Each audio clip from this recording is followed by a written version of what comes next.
Are you ready for rapid fire? I am ready for rapid fire. It is the best segment of the day. Let us do it then. All right. So we played a couple of sound bites earlier from Marcus Freeman's signing day press conference. Here's what he said when he was asked about NIL acquisition fees. That was the phrase used, acquisition fees for players' services. I don't acquisition fees. We don't. You don't know that term? No, we don't speak to that. Is it a part of recruiting? Yeah, I mean, because you discuss it. It's a topic of discussion. But in terms of acquisition fees, we're not going to get into that. We can't. Because again, if that's going to be the reason, Tim, that you decide to come here, man, it's hard to keep you here. And that's what I think we all, as coaches and competitors that want, who we view sometimes as the best, right? We want the best, we want the highest rate, all these different things. We have to understand it's still about getting the right guys here. And you look at last year's class, again, that was another top 10 class. I think I looked at it the other day, maybe four or five guys played this year, didn't redshirt. I mean, out of a class that we signed 22 to 25 guys, and so I say that's important because if you're coming here for an acquisition fee, as you said, or you're coming here for NIL and you don't get that instant gratification of playing right away, it's going to be tough, right? Tough to stay here. And that's what we got to understand is when you bring these guys in, it's going to take a little bit of time to really be able to run out there in Notre Dame Stadium and have a huge impact on our program. It takes time. Very few guys can come in here and play and start right away. Ben Morrison, listen, I don't know how highly rated he was, and he was the only guy in that freshman class to start this year, and we've had a couple guys that played, but the majority of guys redshirted, highly recruited guys, highly rated guys, but they've decided to stay and say, okay, hey, I got to develop. I got to continue to commit to a program and this team and my development. Those are the guys we need because as you look back 2 years ago, a lot of those guys, the Blake Fishers, Joe Alts, and some of those guys, those are the ones that are playing a lot of ball for you now. And so it takes time to really make that adjustment from high school to playing major college football. And so we need guys that understand the value of this place and what it will provide in the long run because you're not just going to get that instant gratification that some guys are looking for. And that's that last phrase there, the instant gratification. I think that stands out to me. And like again, like when you spin this back to all this drama for the last week with Peyton Bowen about changing his commitment from one to the next and to the next, and then back to this one and then on to that one. I just think that would have been, if he was that, one, I can't blame a kid, if the $2 million figure, $1 million, or even $500,000 for that matter, that's still a lot of money. Like that kind of cash being dangled in front of you, I can't blame him. But if that is the reason, if it's a transactional process to get you here, then the minute you see some adversity, odds are you're just going to bolt someplace else. And why would you want to get involved in that if you're Notre Dame? Yeah, to me, listening to what Freeman said, I've come up with, kind of the main focus word. To me, this one is commitment. Are you committed towards being that guy who needs all the attention because everyone's all, throwing all this money at you? Are you committed to the program, to the team, and getting better, and then serving your role when it's your time? And when you bring in these guys, like he said, it's like they want instant gratification because why wouldn't you? You had all these suitors kind of throwing this money at you, and so when you decide to go to a school, I would be more than shocked if everyone's making a big deal out of your recruitment and telling you how great you are and telling you how much money they can give you, then why wouldn't you play right away? And so if they come in with that mindset, it's going to cause problems and it's going to deter, from who the team is overall and what the goal is overall. And it's just like a high school kid chasing around the newest, prettiest girl anytime he gets attention. And that's not what Marcus Freeman wants. He wants commitment. He wants commitment to his football team. He wants commitment to everyone else that's on that roster. And so if you bring in a guy who has shown that he has the traits that just shows he's going to bounce around based off of, what's being thrown at him or what's the newest offer, there's a likelihood that he's going to transfer if he doesn't get, the playing time up front and right away. So I really, really commend what Marcus Freeman has said and how he's deciding to run his program. Yeah, I agree. And some of it's not all of it is probably in his hands, but at the same time, this is a Twitter thread from April Pendleton. She's the mother of Sam Pendleton, who just signed with Notre Dame. So this is what she said in a tweet today. Quote, walking through the recruiting journey with Sam, I remember several conversations we had with personnel and staff at several colleges regarding NIL. The one comment that stuck with me, it's the Wild West. These words blaze to the front of my mind as I watch the landscape of great American pastime. It has become a gambling society. These are kids. These kids have no idea what they're doing. We're given the opportunity to steward them well. Instead, adults are manipulating them. We can choose to do better. I'm not sure what the answer is to this, but I do know our children are being treated as property, bought and sold by a system that has lost its way on many college campuses, end quote. And again, that's from April Pendleton, Sam Pendleton, of course, who just signed with Notre Dame yesterday, his mother. What do you think of that, Jess? Yeah, I agree with what she's saying. It is the wild, wild west, and it is just kind of become, this who's going to be the biggest suitor, the biggest payer, and it's taken away from what the core of what college football really is about. And if you're just going to get into it being a business, then there's really no difference between the NFL. Like, these college boosters become owners, essentially NFL owners, the equivalent to what an NFL owner would be. So I like the idea of the NIL, and I think it could serve a good purpose. But right now, it's just unfortunately the wild, wild west. There's too many unknowns. Right. There's too many things being broken, and there's too many people just doing what they want overall. But NIL is supposed to be, you get on campus, you're in school, you're in whatever program it happens to be, and now, maybe you get some money, like you go out and do an autograph session, or a car dealer wants you to come out and, do a little sponsorship, whatever it happens to be. You're the front man for some pizzas, or, the barbecue place is giving the offensive line some barbecue. They're the official barbecue of the offensive line, whatever, those kind of things. Or, and there can obviously be, and there should be some money involved in all that. That's what it's supposed to be. It's not supposed to be what April Pendleton is saying. They are literally, these programs are literally treating these people's kids, and that's what they are. They're still somebody's kids. They're all in high school still right now. They're treating them as property and buying them and selling them for their own good. That is not what NIL is supposed to be. And I think we might actually have the answer. Like, everyone asks, what's the answer to all this?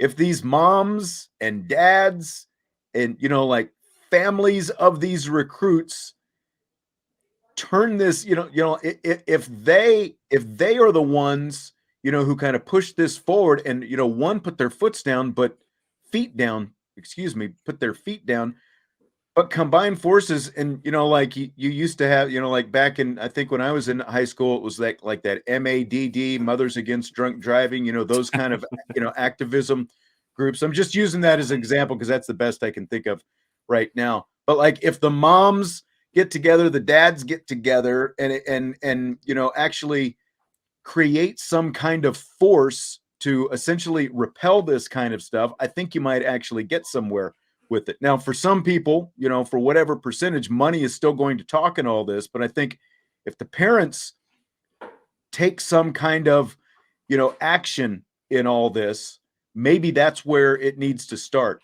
Like something like this, where she's talking about, if that's what you're concerned about, and obviously she is concerned about, essentially buying and selling the services of your kid, maybe that's where it starts. Maybe that's, like, take it to the NCAA, tell them they've got to do something, because they're sure as heck not doing anything right now about it.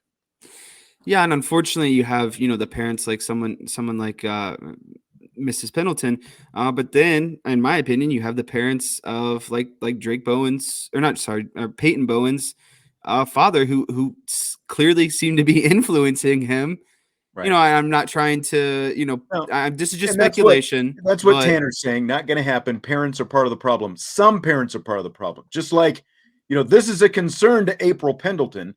It's not a concern to others. If it's really a concern to the majority, right, then that's where the consensus. action comes from. That's right.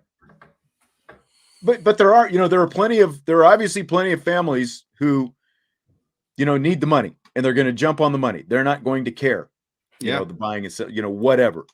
But I think as it's being an investment, and they Yeah. want kind of that return on investment that they put into all the camps, the gear, all the stuff growing up, right? They want to see sort of the ROI on everything. And I get it, but at the same time, it's kind of sad at the end of the day, because it should just be about, your kid being good at a sport, the potential to go pro, getting a good education. And to me, the number one thing is just having fun, playing a sport that you've loved to play ever since you were a kid.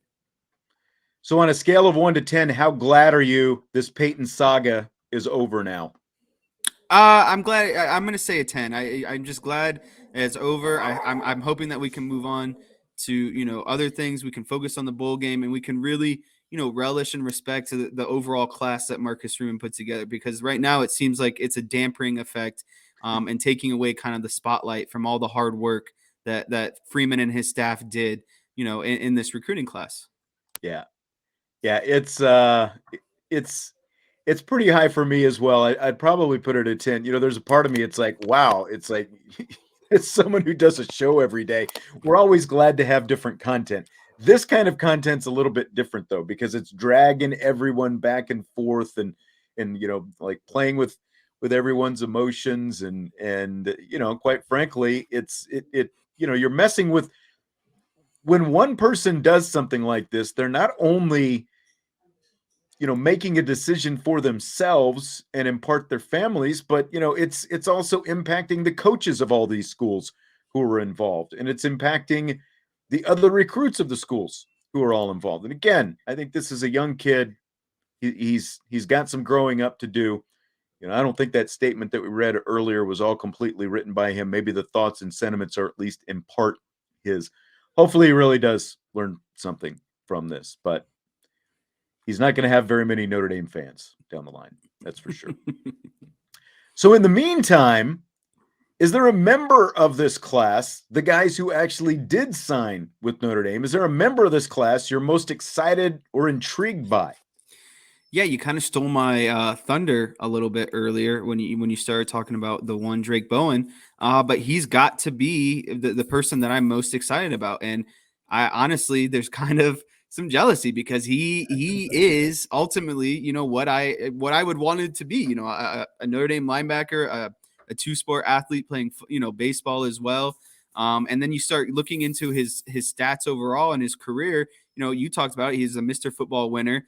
First guy that Notre Dame has landed since Jack Kaiser to win that accomplishment. He won the Buckus Award, which is given to the nation's, not just state of Indiana, the nation's best linebacker. And then you get into his stats. Career-wise, he had 379 career tackles, 54 tackles for loss, 16 sacks, 10 fumbles, and 6 interceptions. And then on top of that production on the defensive side is like amazing within itself. And then you look over and you see he was a running back and he had 3,000 rushing yards and 49 touchdowns. And so it's like, when did the guy ever breathe, right? And so then he's leading his teams to state championships, not only on the football field, but on the baseball field. The kid's just a stud overall. He's a natural athlete. He's got the speed. That's the number one thing. If you're going to play linebacker, you have to have the speed. Well, obviously he's got the speed because he has 3,000 career rushing yards and 49 touchdowns. So I'm ecstatic about him. I think he's the biggest comparison that I've seen to someone like Jalen Smith in a long time. He just doesn't have the freak, I would say, genetics or makeup or athletic look that Jalen Smith had, out of high school. But once he gets into this Notre Dame program, I know he's going to work hard, and I know he's gonna put on that muscle, and he's just going to look every bit shredded, that Jalen Smith did. So I'm elated for someone like Drayk Bowen.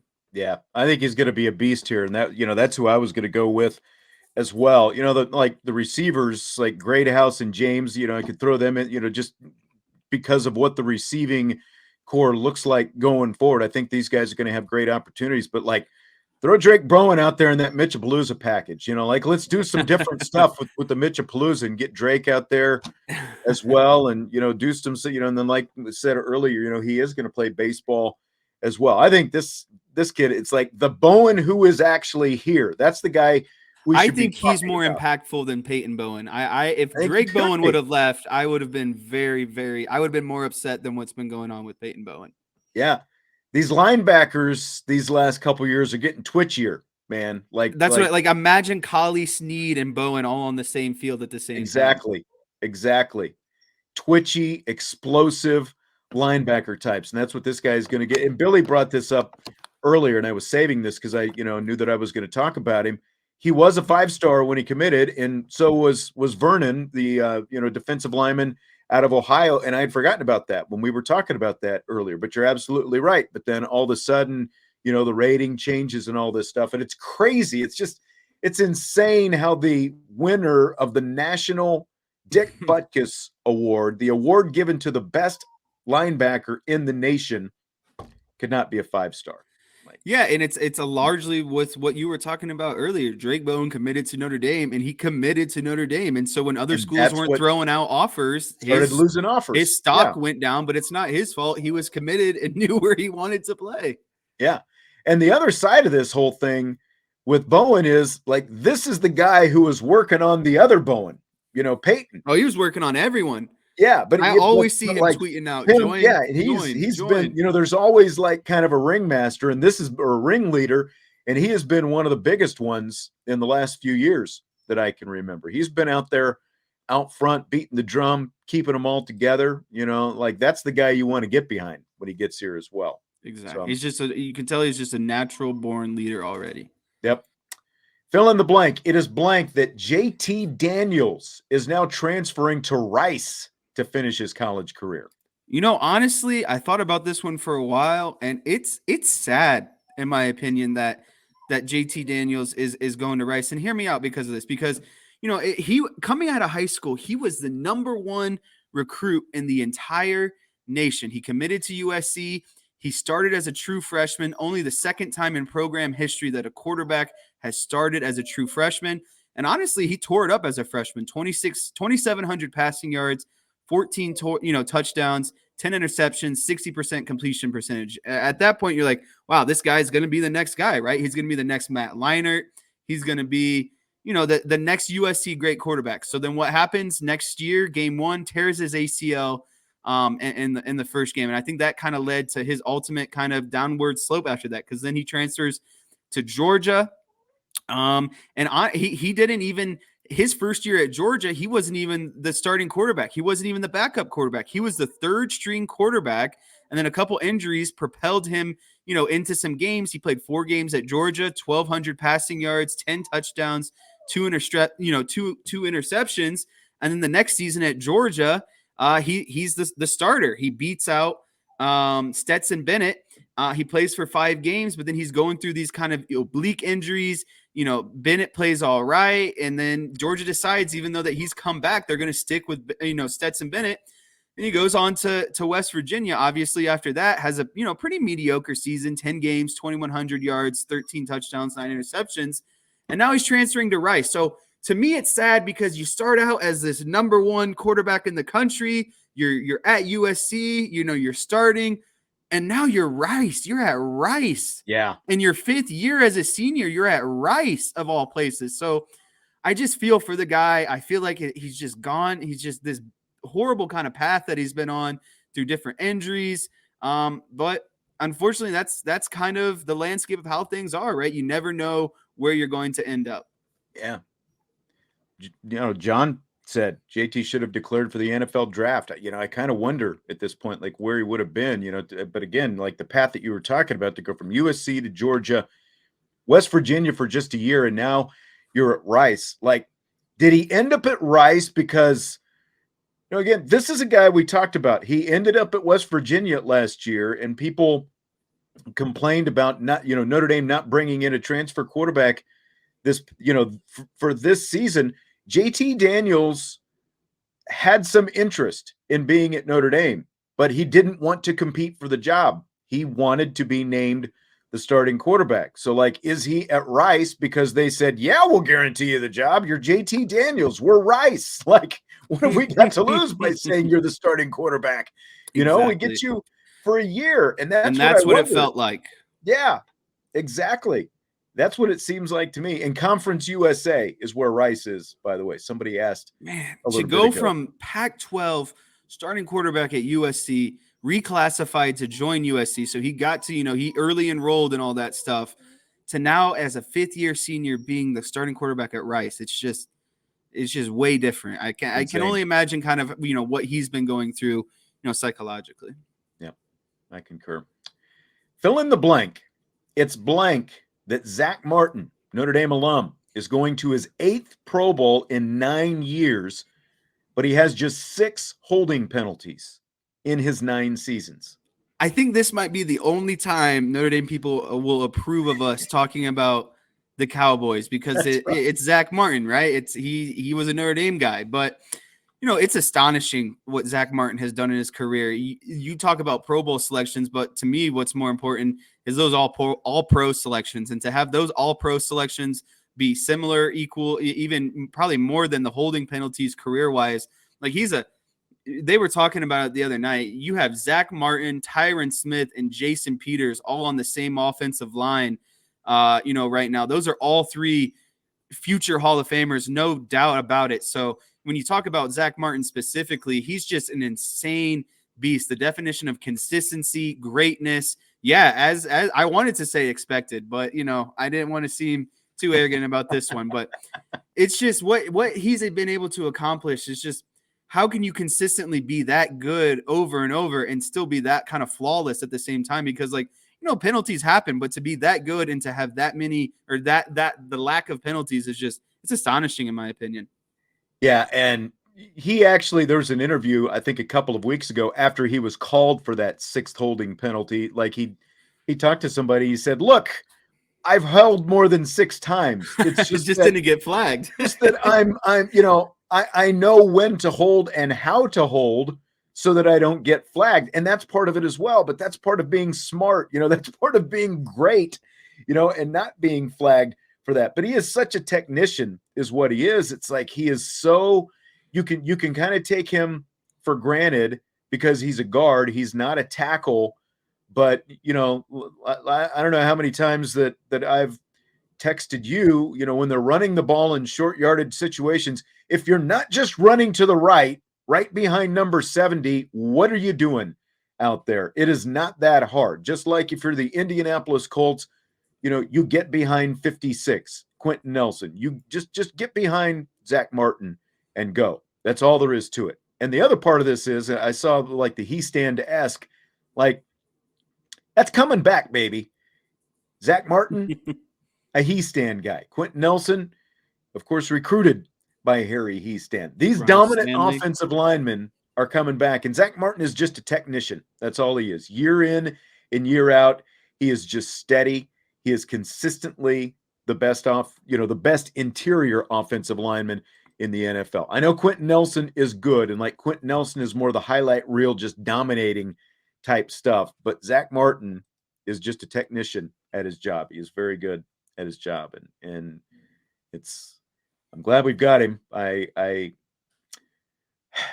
just hope he's not wasted, because like when they drafted Zack Martin, the Cowboys, with that 1st round pick, and remember, Jarrah wanted to take Johnny Manziel, and Steven, his son, had to talk him out of Manziel and into Zack Martin. It's like the best argument Stephen Jones has ever won, but Zack Martin was like the last piece to an offensive line that that they thought was going to be the one that was going to push them to the championship. They were they were going to protect Romo. They were going to run the ball, so take some pressure off Romo, and then of course Romo ends up breaking his back anyway on a freak play in a preseason game. The offensive line was great for a couple of years, and slowly some of these other guys have either gotten injured or gone off, but Zack Martin's still there, year 9, still trucking along. The old reliable. And like you said, any short down play, how do you not get behind that man? You know he's gonna move his guy every single play. Like it's like 99% chance that he is going to nail his block almost Yep. every play. Yep. All right, last question for tonight. The NFL announced today that its Sunday Ticket package is moving from DirecTV to YouTube TV. So what do you think about this move, and or what's the biggest question you have about this move? So obviously the move is predicated around money, and I don't have DirecTV. I use your DirecTV Sunday Ticket, and I'm grateful for that, right? But I'm actually more likely to get it now that it's on YouTube TV, as long as it's, not jacked up, or I can get a good bundle deal for live TV, the Sunday Ticket, whatever it might be. So to me, that's the biggest thing is it's more kind of convenient for what I do. And I think that I would be more likely to switch over and get YouTube TV now that it's, offered on YouTube TV. Now going forward, I want to see, or the biggest question I have about the move is what are they going to do differently than DirecTV? Because I think that they can utilize a lot if I were in charge, is I would have like if I had a big screen TV, these huge 60-inch TVs, I would like an option where I can pick what 4 games I want to split my TV into and which game has the live audio at the same time. And I can flip over to the audio to this game or this game, but I still have all 4 games on, assuming the Cowboys aren't playing, I have all 4 games on and I can flip between So whatever. you can watch 4 games at once Exactly. on a split big screen TV. If I'm paying for that, why can't I just split them into, whatever quadrants I want? Maybe 3 games, 2 games, 4 games, 5 games, whatever it is. I want the option to be able to split my screen and watch all those games simultaneously. Yeah. It will usually like Jason asked the question, will it be like watching football on Peacock or Amazon? Basic answer is yes, but like obviously if you have the Sunday Ticket, that means you have access to all the out-of-market games. Like if you still have your cable and you have this Sunday Ticket streaming package, you're going to have access to all the games that are going on at the same time. And so like what Jesse is, so from that aspect, you'll still have to log into your app just like Peacock or Amazon, but you'll be able to flip through multiple games rather than just have the one game there. And then I love what you're talking about with like having the ability to watch those multiple games and pick which ones they are, because like, and I've heard some other people say that, because that should be a function of this. There's the technology is like, you should just be able to go, okay, I want a 4 game screen. And these are my 4 games that I want to put With up there. how much, money fantasy football makes, how much people are betting. You want to be able to see those things all in live time. You want to see all your fantasy guys going. You want to see, your bets for the 1 p.m. slate all going at one time, your bets for the 4 p.m. slate going on. If they're going to make this move, they need to adapt with all the things that are going around, that the current times of fantasy football, sports betting, all of it. They just I need to see improvements that they are thinking of and trying to keep up with everything else that's going on. There was the original report earlier this week said that YouTube was going to get it, and there were no details yet. And so the NFL just announced it officially today that it's happening. So like one for me, and like for your mom, my wife, it means we get rid of DirecTV in the near future because she that's immediately what I thought of. I was like, wow, mom has to be so happy because no more DirecTV. She doesn't even know the news yet. But the other question I had was, are you going to have to get like the entire YouTube TV subscription? Like, do you have to like have regular YouTube TV and then you get your Sunday pack? According to what I read today in the official release, you can get just the Sunday Ticket part of it. You don't have to also subscribe to the YouTube TV. So that is great news to me. But yeah, it's going to come through. You install your app, you put it up there, you've got your Sunday Ticket. My biggest question, what my biggest question is, one, how easy is it going to be, like to flip back and forth to the different games going on? Because that's kind of like the one, like the drawback now to watching something on Amazon Prime, for example, is you have to get out of your regular cable package and then go into the app. And then it takes time. It's like, everything has to load up and then you can't get in and out. Like, what's the functionality going to be like going back and forth from game to game. And then the other thing is, like, will games be archived on there? How long will they be archived? Will they include commercials? What's it going to be like to fast forward through commercials? I've told you this before. I know you laugh at me about the whole commercial thing, but if I record a game right now on my DVR, I can watch a 3-hour game in about an hour, by fast forwarding through commercials and halftime and all that stuff. And like the dead time for that matter, in between snaps, I can watch a game in an hour. How easy is it going to be to do that if I'm, have to watch a game after the fact? I want to go back and watch it. Those are the kind of questions I have, because that's the one thing that I like about DirecTV is I can record it on my DVR and come back and watch it later if I want to.